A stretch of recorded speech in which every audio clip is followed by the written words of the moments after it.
Mummy हम्म. तुला ऊन लागत ना आता ही कुणी सावली करून दिली?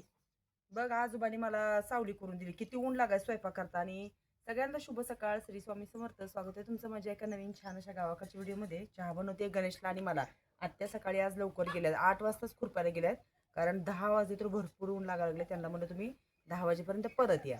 तर तुमच्या सारख्या कमेंट्स असायच्या, ताई इथं काहीतरी सावली कर, तुला स्वयंपाक करताना ऊन लागतंय. आणि काल मला जास्तच त्रास व्हायला लागला स्वयंपाक केल्यानंतर. म्हणून मामांनी काय केलंय, छानपैकी ते नेट बांधून दिलंय, तरी बऱ्यापैकी ऊन लागत नाहीये.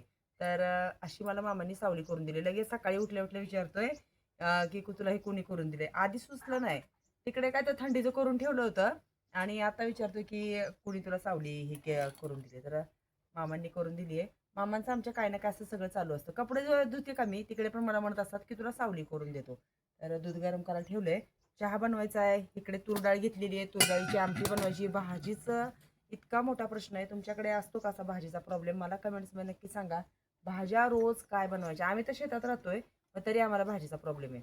तर गवार बघणार आहे मी आता दुपारी जाऊन, झाडांना गवार आहे का, म्हणजे ती भाजीला गवार होईल. आणि आता तुरडाळीची आमटी बनवणार आहे. तुरडाळीची आमटी, चपात्या, भाकरी असं सगळं बनवणार आहे. तर मग ही मामांनी केलेली सावलीची आयडिया कशी वाटली कमेंट्समध्ये मला सांगायला विसरू नका. भेटूया पुढच्या एका छान व्हिडिओमध्ये.